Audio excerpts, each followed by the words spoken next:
আপনারা তো সবাই শাকিলা আপুর রান্না খেয়েছেন, একবার আমারটাও ট্রাই করে দেখেন। কম প্রাইসের মধ্যে 300 ফিটে গিয়ে 300 টাকা দিয়ে হাঁস খাচ্ছেন, আমার এখানে পাবেন 230 টাকায়। আর তাও হচ্ছে কি আমার মায়ের হাতের একদম মজাদার খাবার স্বাদ।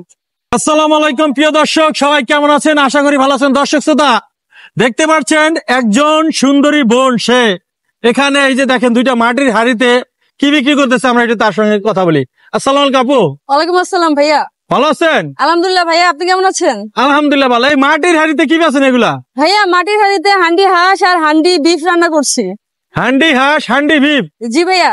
তো আপনি এত সুন্দর একজন নারী হয়ে এই যে চুলার ধারে আইসা এইভাবে এই ধোঁয়া খাচ্ছেন কেন বলেন তো? ভাইয়া সফলতা অর্জনের জন্য আমি একজন উদ্যোক্তা হতে চাই, আর আমার মায়ের হাতের মজাদার রান্না সবার কাছে পরিচিতি লাভ করাতে চাই। আমার এখানে পাওয়া যায় হান্ডি হাঁস, হান্ডি বিফ আর খোলাজালি পিঠা। চিটাগাং নোয়াখালীর খুবই পপুলার একটা পিঠা, আমরা এই ঢাকাতে প্রথম এভাবে স্ট্রিটে বা রেস্টুরেন্টে তুলে ধরেছি। হান্ডি বিফ হচ্ছে 220 টাকা আর হান্ডি হাঁস 230 টাকা। 4 পিস থাকে, 1 পিস রসুন থাকে, আর পিঠাটা হচ্ছে 20 টাকা করে পার পিস। শাকিলা আপুটা তো সবাই মোটামুটি খেয়েছে, আমারটা খেলে দুজনের স্বাদ হচ্ছে কি কম্পেয়ার করতে পারবে যে আমার মায়ের হাতে যে মজাদার রান্না, এটা হয়তো বা শাকিলা আপুটাও মানে কি ফেল করতে পারবে এরকম। আর 300 ফিট তো অনেক দূর একটা জায়গা, তো আমি এখানে ঢাকার মধ্যে অবস্থিত, একেবারে আগারগা নতুন রাস্তায়। তো এখানে এসে ইভেন সাশ্রয়ী একটা প্রাইস হচ্ছে গিয়ে খেতে পারবে 230 টাকা মাত্র। ভাইয়া প্রথমত আমি এই সেম খাবার হান্ডি বিফ, হান্ডি হাঁস আর খোলাজালি পিঠা দিয়ে শুরু করেছি, আর আলহামদুলিল্লাহ এখন পর্যন্ত চলমান। দোকান করতে এসে প্রবলেমে পড়েছি জায়গা নিয়ে। আমি 15 দিনের মতো জাস্ট এদিক সেদিক হচ্ছে গিয়ে ঘুরপাক খাচ্ছিলাম, জায়গা পাচ্ছিলাম না, কেউ বসতে দিচ্ছিল না, সুযোগ দিচ্ছিল না নতুন উদ্যোক্তা হিসেবে। তারপরে আমি এই যে কর্নার সাইডে চলে আসি, এখানে ছোটভাবে শুরু করি। না আমার আত্মীয় স্বজন বন্ধু বান্ধব কেউই সমালোচনা করে না, যথেষ্ট সাপোর্টিভ আমার এক্স কলিগরা, আমার ফ্যামিলি মেম্বার্সরা। তারা না থাকলে হয়তো আমি এতদিন এখানে সার্ভাইভও করতে পারতাম না। আমি লেখাপড়া কমপ্লিট করেছি তেজগাঁ কলেজ থেকে BBA। আমি মনে করি যে চাকরি দিয়ে আমরা আমাদের প্রতিদিনের যে প্রয়োজনগুলো এগুলো পূরণ করতে পারবো, কিন্তু আমাদের ছোটবেলা থেকে বেড়ে ওঠা পর্যন্ত কিছু শখ আছে, এই শখগুলো কখনোই পূরণ করতে পারবো না।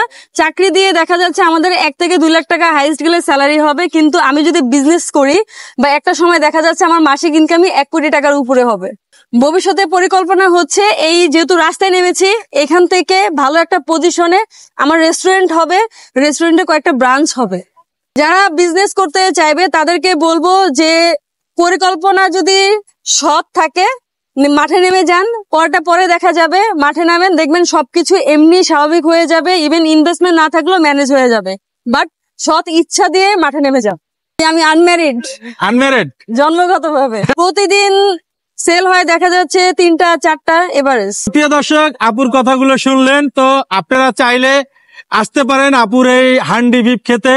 দেখেন আপনারা যদি 300 ফিটে যান সেখানে 300 টাকা লাগবে এই হাঁসের মাংস খেতে। আরেকটা বিষয় হলো, যদি আপনারা হাফ লিটার একটি পানি খান সেখানেও 30 টাকা লাগবে। হাফ লিটার পানি কত বিক্রি করেন? ভাইয়া একদম পুরা গায়ের রেট 20 টাকা করে। আমার এই পিঠাটায় রয়েছে একদম চালের গুঁড়ো, লবণ আর হাঁসের ডিম, যেটা অনেকটা জালি জালি হয়, খেতেও খুব টেস্টি। মানে হাঁসের ডিম দিয়ে কয় টাকা বিক্রি করেন? 20 টাকা করে পার পিস। 20 টাকা পার পিস। তো দর্শক শ্রোতা, আপনার 300 ফিট গেলে লাগবে 30 টাকা, এখানে আসলে খেতে পারবেন 20 টাকা। আপনারা কিন্তু অল্প রেটেই কিন্তু আপনারা চাইলে কিন্তু এই আপুর দোকানে আসতে পারেন এবং আপনারা খেতে পারেন। তাছাড়া 300 ফিট অনেক দূর, সেখানে না যেয়ে আপনারা কিন্তু এই আগারগা চলে আসতে পারেন। ঠিকানাটা বলেন তো আপু। আমার এটা লোকেশন হচ্ছে আগারগা নতুন রাস্তা, পরিসংখ্যান ভবনের সামনে সোনালী ব্যাংকের একটা বুথ আছে, বুথের একেবারে সামনে আমার এই ফুডকার্টটা অবস্থিত। আমরা আসি হচ্ছে গিয়ে 4টার দিকে, আর খাবার রান্না শেষ হয় 5টা 5:30টার দিকে। রাত 8টা 9টা পর্যন্ত আমরা থাকি এখানে। তো ধন্যবাদ সবাইকে, যে যেখান থেকে দেখছেন সবার কাছে অনুরোধ করব ভিডিওটি বেশি বেশি করে শেয়ার করে দেবেন। তো সবাই ভালো থাকবেন, সুস্থ থাকবেন, শুদ্ধ থাকবেন। আসসালামু আলাইকুম ওয়া রাহমাতুল্লাহি ওয়া বারাকাতুহু।